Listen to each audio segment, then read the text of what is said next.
తమ జీవితాంతం అనంతపురం నేలకు రుణపడి ఉంటామని ఏపీ మంత్రి నారా లోకేష్ అన్నారు. భక్త కనకదాస జయంతి సందర్భంగా అనంతపురం జిల్లా కళ్యాణదుర్గంలో ఆయన కాంస్య విగ్రహాన్ని ఆవిష్కరించారు. ఈ కార్యక్రమానికి మంత్రి లోకేష్ ముఖ్య అతిథులుగా హాజరై మాట్లాడారు. సభకి పంపించిన గొప్ప నేల అనంతపురం నేల. ఈ నేలకి మేము ఎంత చేసినా తక్కువే.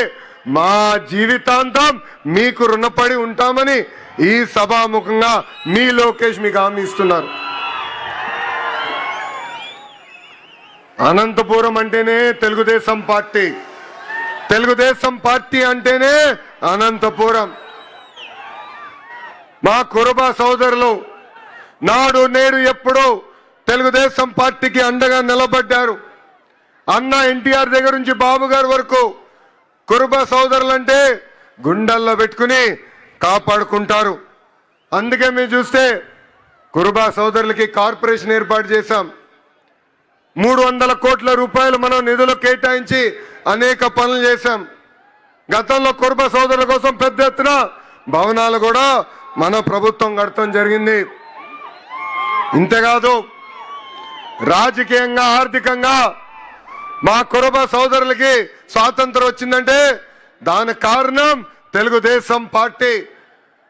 పెద్దలు చెప్పినట్లు రామచంద్రారెడ్డి గారి దగ్గర నుంచి పార్థసారథి గారు కానివ్వండి, సవితమ్మ గారు కానివ్వండి, ఇప్పుడు బస్సుపతి నాగరాజు గారు కానివ్వండి, మంత్రులుగా, టీటీడీ బోర్డు మెంబర్లుగా, ఎంపీగా, జడ్పీ చైర్పర్సన్ గా, మేయర్లుగా, ఇప్పుడు ఏకంగా ఏఎంసీ చైర్పర్సన్ గా తయారు చేసింది తెలుగుదేశం పార్టీ. 2019 నుంచి 24 వరకు మనం ఒక చీకటి రాష్ట్రం చూసాం, చీకటి రాజ్యం చూసాం. బీసీ సోదరులు బయటకు వచ్చి మాడితే ఆ రోజు మన ఎట్లా కొట్టి తరిమారో మనందరం చూసాం. మన బిడ్డల పైన ఏకంగా పెట్రోల్ పోసి తగలబెట్టి చంపిన రోజులు మనందరం చూసాం. అందుకే మా బీసీ సోదరులు ఒక తిరుగుబాటు వచ్చింది. తెలుగుదేశం, జనసేన, భారతీయ జనతా పార్టీని ఎప్పుడు లేని విధంగా 94% సీట్లలో గెలిపించి మమ్మల్ని మీరు ఆశీర్వదించారు. చేయాల్సిన పనులు అనేక ఉన్నాయి. నాకు ఇప్పుడు కూడా బాగా గుర్తు, పాదయాత్రలో మన సంఘ పెద్దలందరినీ కలిసా, వాళ్ళందరితో నేను చర్చించా. ఆనాడే వాళ్ళకు కోరారు కనకదాస్ గారి జయంతిని రాష్ట్ర పండుగగా శాశ్వతంగా నిర్వహిస్తే బాగుంటుందన్నారు. అది చేసి ఈ రోజు మీ ముందల మీ లోకేష్ నిలబడుతున్నాడు. అంతేకాదు బేరప్ప గారి పేరుతో గుడులు కూడా ఏర్పాటు చేయాలని పెద్దలందరూ కోరారు. నేను టీటీడీతో కూడా మాట్లాడాను.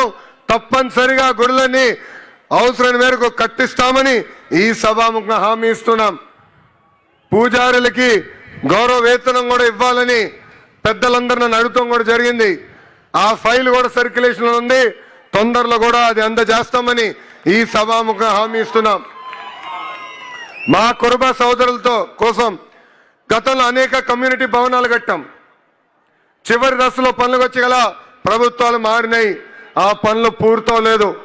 వచ్చే 12 నెలల్లో కురుబ భవనాలన్నీ పూర్తి చేసి మా కురుబ సోదరులకు అందజేసే బాధ్యత మీ లోకేష్ తీసుకుంటాడు. ఆదరణ పథకం కింద పనిముట్లు అందజేయాలని గౌరవ ముఖ్యమంత్రి గారు ఇప్పుడే గౌరవ మంత్రి సవితమ్మ గారితో కూడా చర్చిస్తాం జరిగింది. ఆ కార్యక్రమం కూడా ముందలు తీసుకెళ్తాం. కురుబ సోదరులకి ఇన్సూరెన్స్ కార్యక్రమం కూడా చేస్తే బాగుంటుందని పెద్దలు గతంలో కోరారు. అదేవిధంగా గొర్రెలకి మేత కానివ్వండి, మందులు కానివ్వండి, షెడ్లు కూడా ఏర్పాటు చేస్తే బాగుంటుందని కోరారు. నాకు అన్న సమానమైన నా పవనన్న కూడా పంచాయతీరాజ్ గ్రామీణాభివృద్ధి శాఖ మంత్రిగా ఉన్నారు. ఏకంగా ఆవుల కోసం ప్రత్యేకంగా షెడ్లు కూడా ఆయన ఏర్పాటు చేస్తున్నారు. తప్పనిసరిగా మా కురుబ సోదరులకు అవసరమైన మేరకు షెడ్లు కూడా ఏర్పాటు చేసే విధంగా మా అన్నతో నేను మాట్లాడి చేస్తానని ఈ సభాముఖం మీ అందరికి నేను హామీ ఇస్తున్నా. ఇప్పుడే పెద్దలు సురేందర్ బాబు గారు మాట్లాడుతూ నన్ను ఒక విషయం అడిగారు. భైరవ తిప్ప ప్రాజెక్ట్ పూర్తి చేస్తే బాగుంటుందని కోరారు. భైరవతిప్ప ప్రాజెక్ట్ శంకుస్థాపన చేసింది తెలుగుదేశం పార్టీ, పూర్తి చేసేది కూడా ఒక తెలుగుదేశం పార్టీనే. కరువు ప్రాంతం లాంటి అనంతపూర్ జిల్లాలోనే కార్లు పండించే విధంగా అనేక పరిశ్రమలు మేము తీసుకొచ్చాం. సాగునీటి ప్రాజెక్టులు పూర్తి చేస్తాం. మన జిల్లాలో నిరుద్యోగ యువకులకి పెద్ద ఎత్తున ఉద్యోగాలు కల్పించే లక్ష్యంతో ఈ రోజు పరిశ్రమలు మేము తీసుకొస్తున్నాం. తప్పనిసరిగా ఈ సాగునీటి ప్రాజెక్టు పూర్తి చేస్తాం. హార్టికల్చర్ పెద్ద ఎత్తున పూర్తి చేస్తాం. ఆంధ్ర రాష్ట్రంలో తలసరి ఆదాయంలో మన జిల్లా ఇప్పుడు 5వ స్థానంలో ఉంది. అందరం కష్టపడితే రాబోయే 3.5 సంవత్సరాల్లో 3వ స్థానాన్ని కూడా తీసుకెళ్లే బాధ్యత తెలుగుదేశం పార్టీ తీసుకుంటుందని ఈ సభాముఖం మీకు హామీ ఇస్తున్నాం. దశాబ్దాలుగా మన జిల్లాలో ఒక సంస్థ ఆర్డిటి సంస్థ మనకి అనేక సేవలు అందిస్తున్నారు. ఆసుపత్రులు కానివ్వండి, స్వయం ఉపాధి కానివ్వండి, పాఠశాలలు కానివ్వండి, పెద్ద ఎత్తున వాళ్ళు మనకి సేవ చేస్తున్నారు.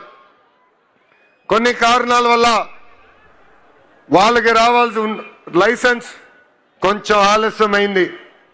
కానీ నేను నా బాధ్యతగా తీసుకుని ఆ ఫైల్స్ అని నేను ఢిల్లీకి తీసుకెళ్లి అనేక సార్లు కేంద్ర ప్రభుత్వంతో మాట్లాడి ఈ రోజు శాంక్షన్ చేపించుకుని మేము వచ్చాం.